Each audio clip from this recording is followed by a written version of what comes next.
Hello students, कैसे हो आप सभी। तो फ्रेंड्स, सबसे पहले जो भी मेरे भाई बहन उत्तर प्रदेश दरोगा का 2021 का एग्जाम दे रहे हैं या फिर देने जा रहे हैं, तो साथियों सबसे पहले मैं उन सभी के लिए ढेरों शुभकामनाएं उनको देता हूं और परमपिता परमेश्वर से प्रार्थना करता हूं कि इस बार उनका ये एग्जाम आखिरी बार बैठे, अर्थात आपका जो है सिलेक्शन 100% हो जाए और आपके कंधों पर सितारे आए, आप सफलता की नई ऊंचाई पर पहुंचे और आप अपने माँ बाप का, अपने गांव का, अपने देश का नाम रोशन कर सकें। तो सबसे पहले आप सभी के लिए मेरी ढेरों शुभकामनाएं हैं। पेपर में बैठिए इत्मीनान से, बड़े ठंडे दिमाग से विकल्पों को पढ़िए, क्वेश्चन को पढ़िए, उसके बाद ही सही आंसर को टिक करिएगा। जो क्वेश्चन आपको आते हैं उनको पहले करिएगा, जो आपको डाउटफुल है वो उन्हें बाद में करिएगा यदि आपके पास समय बचता है तो फ्रेंड्स, जो इस बार का जो उत्तर प्रदेश का दरोगा का एग्जाम चल रहे हैं, तो साथियों उनमें किस प्रकार से प्रश्न पूछे जा रहे हैं इस बार, वे मैं इस वीडियो में आपके सामने लेकर आया हूं और बड़े ही जबरदस्त क्वेश्चन है, धुआं प्रश्न है। तो फ्रेंड्स, वीडियो को ध्यान से देखना, नो टाइम वेस्टिंग, नो बकवास, सीधे क्लास। तो चलिए साथियों, पहला प्रश्न है 97वां संशोधन अधिनियम किससे संबंधित है। देखिए, मोस्ट इंपोर्टेंट क्वेश्चन है, बहुत प्रश्न ऐसे बन रहे हैं संविधान संशोधन अधिनियम से संबंधित। तो इसका जो राइट आंसर है वो है सहकारी समितियों को संवैधानिक दर्जा तथा संरक्षण दिया गया था। कब? 2011 में यह अधिनियम बना था, याद रखिएगा। और जो सहकारी समिति है उसको बनाने के अधिकार को मौलिक अधिकार बनाया गया था, अनुच्छेद 19 में यह वर्णित है। और सहकारी समितियों को बढ़ावा देने के लिए उन्हें नीति निर्देशित तत्व में शामिल किया गया है। और संविधान में सहकारी समिति के नाम से एक नया भाग कौन सा 9B जोड़ा गया है, यह भी याद रखिएगा। चलिए नेक्स्ट क्वेश्चन है फ्रेंड्स। देखिए साथियों, ये सारे प्रश्न इस बार पूछे गए हैं, इसलिए मैं आपको कुछ क्वेश्चन उनमें से चुनिंदा लेकर आया हूं कि किस प्रकार से क्वेश्चन पूछे जा रहे हैं, आपको आइडिया हो जाएगा, जनरल आइडिया हो जाएगा। तो नेक्स्ट क्वेश्चन है कि अनुच्छेद 40 किससे संबंधित है। तो भैया जो अनुच्छेद 40 है, आर्टिकल 40, ये संबंधित है राज्य में ग्राम पंचायतों का संगठन। और याद रखिएगा, जो राज्य ग्राम पंचायतों का संगठन करने के लिए कदम उठाएगा, यह आदेश देता है आर्टिकल 40 के जो राज्य होता है स्टेट, वो केंद्र ग्राम पंचायतों का संगठन करने के लिए कदम उठाएगा और उनको ऐसी शक्तियां और प्राधिकार प्रदान करेगा जो उन्हें स्वायत्त शासन की इकाइयों के बीच में कार्य करने योग्य बनाने के लिए आवश्यक हो। और जो भाग 9 है ये पंचायत से संबंधित है। आर्टिकल कितना है? 243 से 244 ओ तक है। पंचायती राज दिवस कब मनाते हैं? 24 अप्रैल को मनाते हैं। बहुत बार पूछा गया है और पूछा भी जाएगा आगे, याद रखिएगा। और भारतीय संविधान के 73वें संविधान संशोधन 1992 के पारित होने के प्रतीक के रूप में, जो कि 24 अप्रैल 1993 से लागू हुआ था। देखिए फ्रेंड्स, आज सुबह मुझे एक बच्ची ने कमेंट करके पूछा था कि सर 73वां संविधान संशोधन तो 1992 में पारित हुआ था, लेकिन आपने 1993 में बताया है। तो फिर मैंने जब अपनी वो पुरानी वीडियो जाकर देखी तो मैंने उसमें सही बताया था, क्योंकि पारित हुआ था आपका कब में, जो संशोधन अधिनियम हुआ था वो आपका 73वां 1992 में हुआ था, लेकिन ये लागू कब हुआ था? तो भैया लागू हुआ था 24 अप्रैल 1993 को, अर्थात राष्ट्रपति के साइन करने के बाद में, हस्ताक्षर के बाद में ही कोई भी जो है अधिनियम वो लागू होता है। तो भैया लागू हुआ था 24 अप्रैल 1993 को, इसलिए जो है 24 अप्रैल को पंचायती राज दिवस मनाया जाता है। और पंचायती राज दिवस के रूप में मनाने की शुरुआत कब हुई थी? 2010 में हुई थी पहली बार। चलिए आगे बढ़ते हैं, क्वेश्चन नंबर नेक्स्ट। उच्चतम न्यायालय अर्थात सुप्रीम कोर्ट की स्थापना और गठन किस आर्टिकल से संबंधित है? तो इसका उल्लेख है आर्टिकल 124 में। नेक्स्ट क्वेश्चन है कि विजयनगर साम्राज्य की स्थापना कब और किसने की थी? सन 1336 ईस्वी में संगम वंश के शासक हरिहर प्रथम और बुक्का राय प्रथम ने की थी। यह भी याद रखिएगा, मोस्ट इंपोर्टेंट क्वेश्चन है, बहुत बार पूछा गया है। चलिए तो फ्रेंड्स, अगला क्वेश्चन आपसे पूछा गया था कि कौन सी राजस्थानी बोली नहीं है। इनमें से जो कौन सी बोली है वो राजस्थानी नहीं है। विकल्प थे आपके मेवाती, मारवाड़ी, बुंदेली और मालवी। तो देखिए, मेवाती, मारवाड़ी और मालवी ये तीनों ही आपकी राजस्थानी है, लेकिन जो बुंदेली है ये कहाँ की है? ये भैया उत्तर प्रदेश के, जो उत्तर प्रदेश और मध्य प्रदेश का जो बुंदेलखंड क्षेत्र है, तो ये वहां पर बोली जाती है। तो बुंदेली भारत के एक विशेष क्षेत्र अर्थात बुंदेलखंड में बोली जाती है। और राजस्थानी बोलियां हैं कौन कौन सी? तो मारवाड़ी है, मेवाड़ी है, बागड़ी है, शेखावटी है, ढूंढानी है, हाड़ौती है, मेवाती है, अहिरवाटी है, मालवी और निमाड़ी है। चलिए सभी को याद रख लीजिएगा। नेक्स्ट क्वेश्चन पूछा गया था कि राज्यसभा के सदस्य की न्यूनतम आयु अर्थात मिनिमम आयु कितनी होनी चाहिए? तो भैया राज्यसभा के लिए जो सदस्य नियुक्त होते हैं उनकी कम से कम आयु उनकी 30 वर्ष होनी चाहिए। और सबसे ज्यादा राज्यसभा सीट कहां से आती है? तो उत्तर प्रदेश से आती है, 31 है। और उसके बाद नंबर 2 पर है महाराष्ट्र, वहां से 19 आती है। नंबर 3 पर तमिलनाडु, यहाँ से 18 सीटें होती है राज्यसभा की। और उत्तर प्रदेश से लोकसभा की सीटें कितनी होती है बताइएगा? तो फ्रेंड्स वो होती है 80। और विधानसभा की सीट कितनी है? कमेंट करिएगा फटाफट, सारा मैं बताऊंगा तो आप क्या करेंगे। जबकि लोकसभा का सदस्य बनने के लिए न्यूनतम आयु कितनी होनी चाहिए? 25 वर्ष होनी चाहिए। याद रखिएगा, यहां कंफ्यूजन होता है। लोकसभा के लिए कम से कम आयु होनी चाहिए आपकी 25 वर्ष और राज्यसभा का सदस्य बनने के लिए आपकी न्यूनतम आयु होनी चाहिए 30 वर्ष। और इसी प्रकार से राज्य की जो विधानसभा का सदस्य बनने के लिए न्यूनतम आयु अर्थात विधायक बनने के लिए आपकी न्यूनतम आयु होनी चाहिए 25। और जो एमएलसी होता है अर्थात जो मेंबर ऑफ लेजिस्लेटिव काउंसिल अर्थात जो विधान परिषद का सदस्य होता है उसके लिए आपकी न्यूनतम आयु होनी चाहिए 30 वर्ष। चलिए नेक्स्ट क्वेश्चन फ्रेंड्स, आपसे पूछा गया था कि राष्ट्रीय आपातकाल का वर्णन किस अनुच्छेद में है। जबरदस्त क्वेश्चन है। तो भैया जो राष्ट्रीय आपातकाल है न जाने कितनी बार ये क्वेश्चन आता है और मैंने आपको चिल्ला चिल्ला कर बताया था कि भैया आपातकाल के जितने भी आर्टिकल हैं उन सभी को ध्यान से पढ़ लेना क्योंकि ये क्वेश्चन आता है। तो इसका राइट आंसर था अनुच्छेद 352 जो राष्ट्रीय आपातकाल नेशनल इमरजेंसी है उसका जो उल्लेख है वो आर्टिकल 352 में है, याद रखिएगा। और फ्रेंड्स देखिए जो भारत में आपातकालीन प्रावधान ये कहां से लिया गया है, तो ये जर्मनी के संविधान से उधार लिया गया है। और आर्टिकल 352 में क्या है, राष्ट्रीय आपातकाल का उल्लेख है। आर्टिकल 356 में है राज्य में आपातकाल जिसे हम राष्ट्रपति शासन कहते हैं।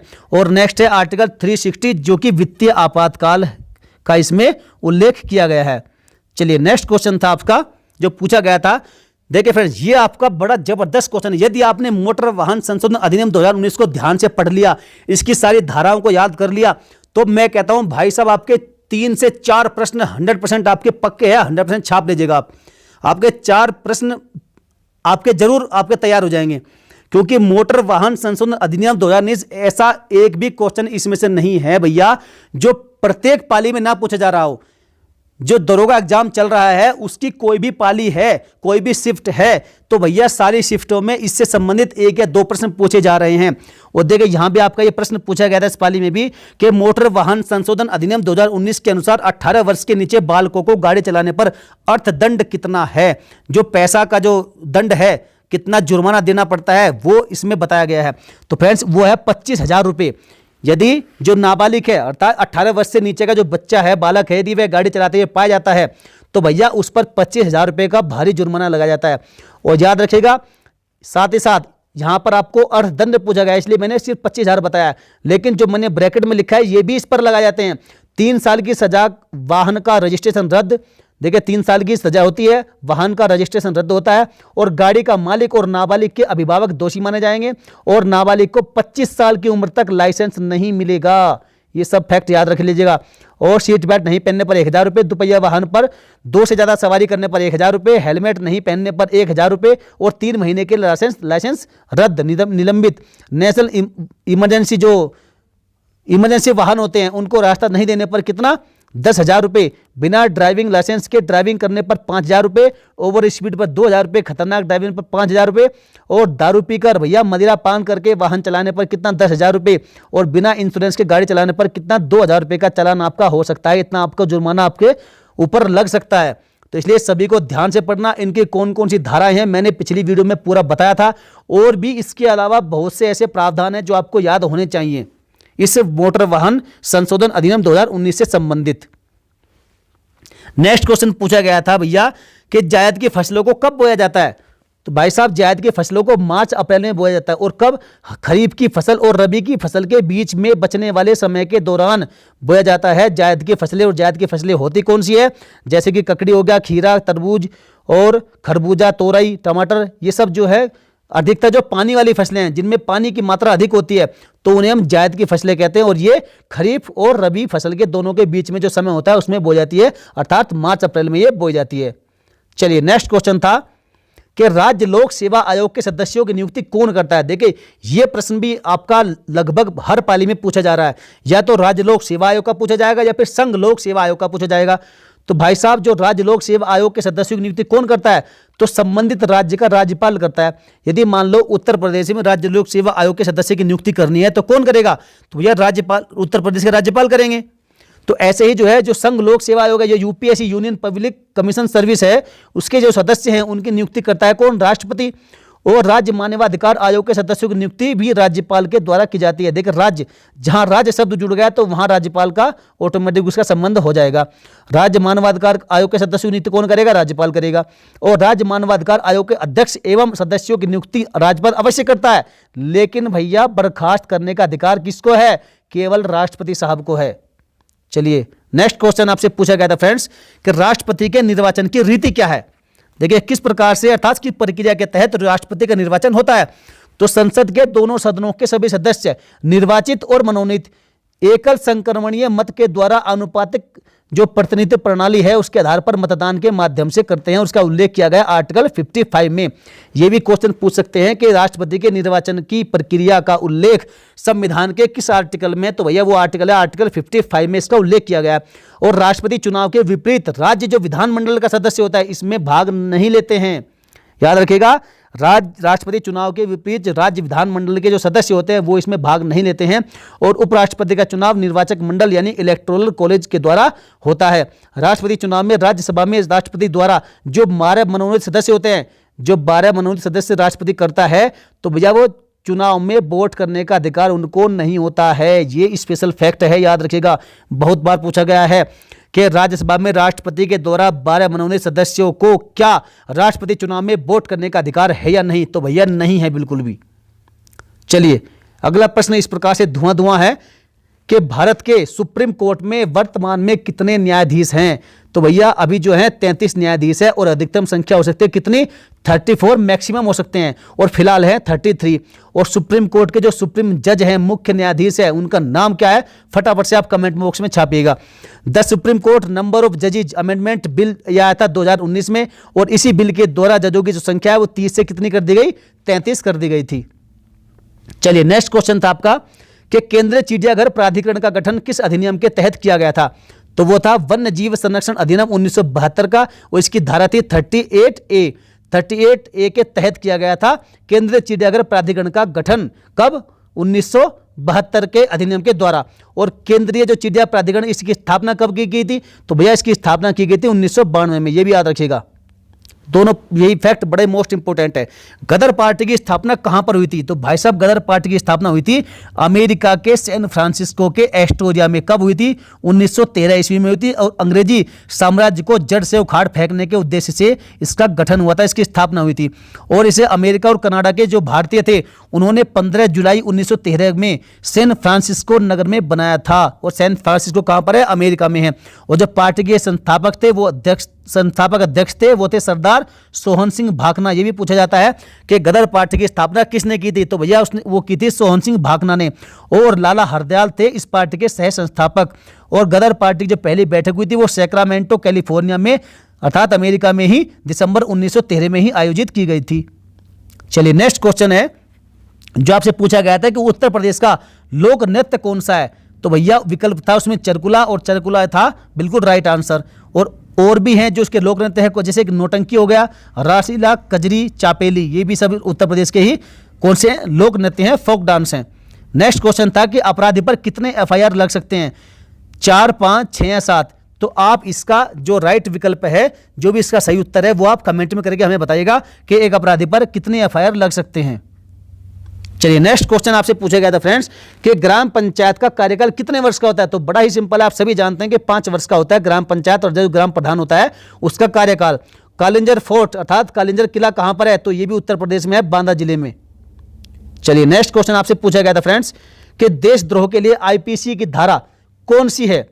तो भैया जो देशद्रोह होता है वो किस धारा के तहत होता है, तो किस धारा के तहत आता है, तो वो आता है भारतीय कानून संहिता अर्थात IPC की धारा 124A। ये मोस्ट इंपोर्टेंट क्वेश्चन है और याद रखिएगा, इसको छाप लीजिएगा कहीं पर भी। जो धारा 124A है वो संबंधित है देशद्रोह से, और IPC की धारा 124A में देशद्रोह की दी हुई परिभाषा के मुताबिक अगर कोई भी व्यक्ति सरकार विरोधी सामग्री लिखता है या बोलता है, या फिर ऐसी सामग्री का समर्थन करता है, या राष्ट्र चिन्हों का अपमान करने के साथ संविधान को नीचा दिखाने की कोशिश करता है, तो उसे आजीवन कारावास या 3 साल की बामुशक्कत सजा हो सकती है। चलिए नेक्स्ट क्वेश्चन था आपका कि 15वें वित्त आयोग के अध्यक्ष कौन है। जबरदस्त क्वेश्चन है।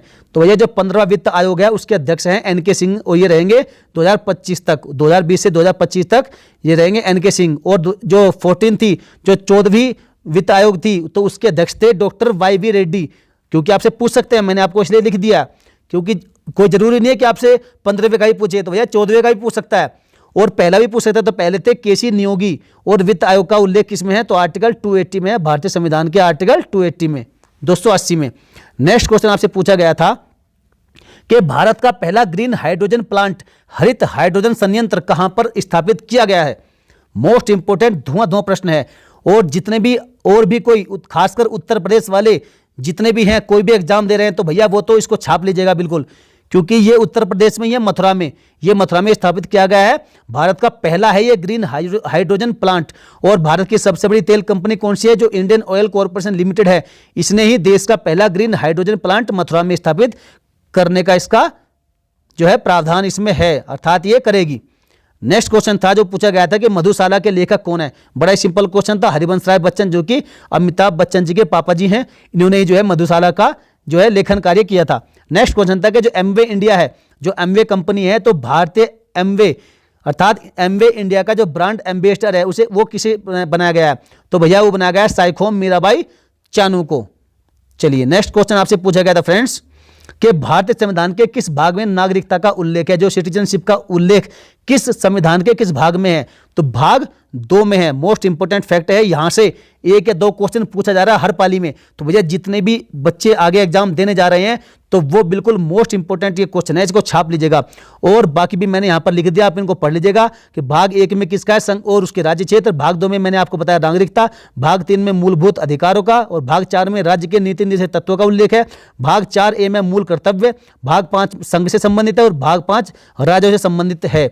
आगे और भी हैं फ्रेंड्स, मैंने लिखे नहीं क्योंकि वीडियो लंबी हो जाती, इसलिए आप बाकी सभी पढ़ लीजिएगा। नेक्स्ट क्वेश्चन है, बड़ा ही जबरदस्त क्वेश्चन है, बहुत अधिक सुर्खियों में रहा था ये कुछ दिन पहले भी। 1973 में केशवानंद भारती बनाम केरल राज्य किस से संबंधित है? तो भैया वो संबंधित है संसद को संविधान के आधारभूत संरचना में बदलाव करने से रोका जाना चाहिए, इससे संबंधित है ये केशवानंद भारती बनाम केरल राज्य केस। और याद रखिएगा जो सुप्रीम कोर्ट ने कहा कि अनुच्छेद 368 जो कि संसद को संविधान में संशोधन करने की शक्तियां प्रदान करता है, अर्थात आपसे यदि पूछा जाए कि संविधान में जो संशोधन होता है वो किस आर्टिकल के तहत होता है, तो भैया आर्टिकल 368 में इसका उल्लेख है के तहत संविधान के आधारभूत संरचना में बदलाव नहीं किया जा सकता। और संविधान संशोधन के अधिकार पर एकमात्र प्रतिबंध यह है कि इसके माध्यम से संविधान के मूल ढांचे को क्षति नहीं पहुंचनी चाहिए। देखिए जबरदस्त फैक्ट है, जो ये आर्टिकल 368 है, इस पर एकमात्र प्रतिबंध यह है कि इसके माध्यम से संविधान का जो मूल ढांचा है, अर्थात जो प्रस्तावना है, जो उद्देशिका है, तो उसको क्षति नहीं पहुंचनी चाहिए, अर्थात उसको नुकसान नहीं होना चाहिए। चलिए नेक्स्ट क्वेश्चन आपसे पूछा गया था सरला मुदगल बनाम भारत संघ केस किससे संबंधित है? जो था 1995 का। तो भैया यह फैसला द्विविवाह था, 2 विवाह के मुद्दे पर चर्चा करता है। और इस फैसले ने इस्लाम में धर्मांतरण करके दूसरी शादी करने की प्रथा के खिलाफ सिद्धांतों को निर्धारित किया, जिसमें पहली शादी को बंद नहीं किया गया था। चलिए नेक्स्ट क्वेश्चन फ्रेंड्स जो आपसे पूछा गया था कि राष्ट्रपति पर महाभियोग जिसे हम इम्पीचमेंट कहते हैं वो किस आर्टिकल के तहत लगाया जा सकता है? तो वो आर्टिकल है आर्टिकल 61। और आप कमेंट करके बताइएगा क्या आज तक भारत के किसी भी राष्ट्रपति पर महाभियोग चलाया गया है या नहीं चलाया गया? यदि आपको मालूम है तो आप कमेंट करिएगा। और आर्टिकल 61 के अनुसार राष्ट्रपति द्वारा संविधान का अतिक्रमण किए जाने पर उसके विरुद्ध महाभियोग या इम्पीचमेंट चलाया जा सकता है यदि राष्ट्रपति संविधान का उल्लंघन करता पाया जाता है। और राष्ट्रपति के विरुद्ध महाभियोग संसद द्वारा चलाई जाने वाली एक अर्ध न्यायिक प्रक्रिया है ये।